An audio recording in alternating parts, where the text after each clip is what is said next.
Talking about Halloween today, it's a tricky night for kids with peanut allergies. Health specialist Leah Sarich joining us now with what families can do ahead of time and what the community at large can do to keep these kids safe. Yeah, you can imagine how it would be a tricky time for these kids, and they're all so excited, and it's such a fun night.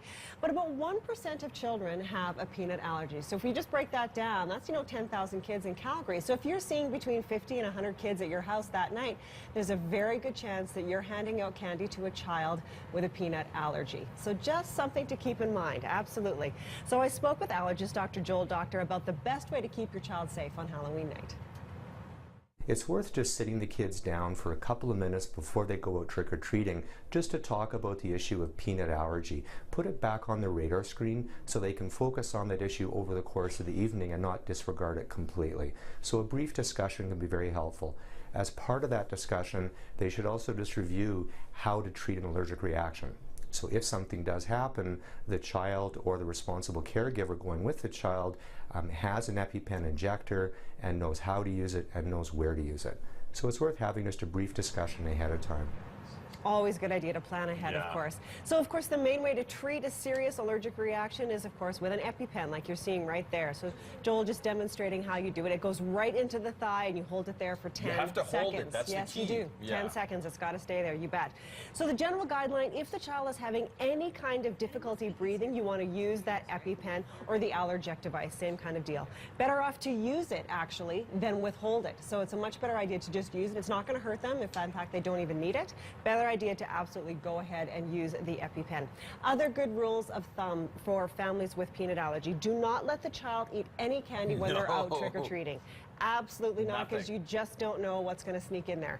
The other thing parents should think about doing is giving your child that has the peanut allergy some candy that you've already pre-approved, just so they can have it on hand, so they can eat that throughout the course of the night. While their friends are eating. Exactly, while their friends are diving into their bag. Exactly, right? So do that. And then when you get home, of course, you need to go very carefully through that whole bag of candy.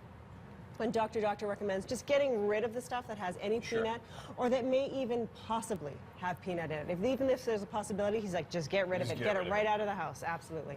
That's where you can substitute with the pre-approved stuff, too. Exactly. Which might be a great idea. Okay, so that's what families with kids with allergies need to do. What about the rest of us in the community? The community, right. So if we go back to that original thinking about there's a very good chance that we're going to get that peanut allergy, or the child with the peanut allergy at the house, there is a few things we can do, because it's all about prevention.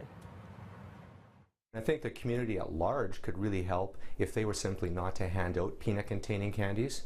I mean, if you think about it, 1% of children have an allergy to peanut.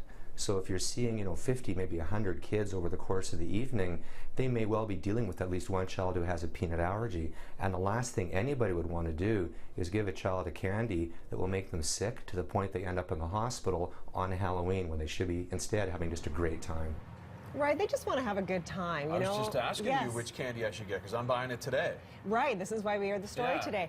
Very easy to find. Twizzlers and Nibs are the ones we picked up, but there's even chocolate bar ones. You can get them pretty much anywhere. You'll see right on the box, it has a big peanut-free logo right on the front. That's what I'm getting, for sure. So very easy to find. And then families, make sure you review the action plan. So if you do have a child with a peanut allergy, do make sure you sit them down. Just put it on their radar again, because they're going to be so excited.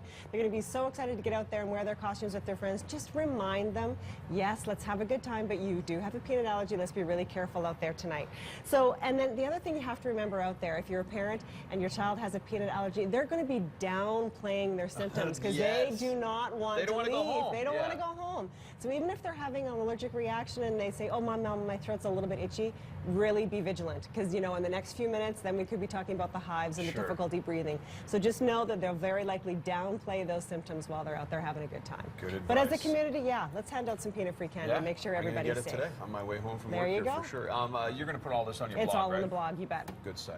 Good stuff. BreakfastTelevision.ca, that's where you can check it out. 8:17, we're going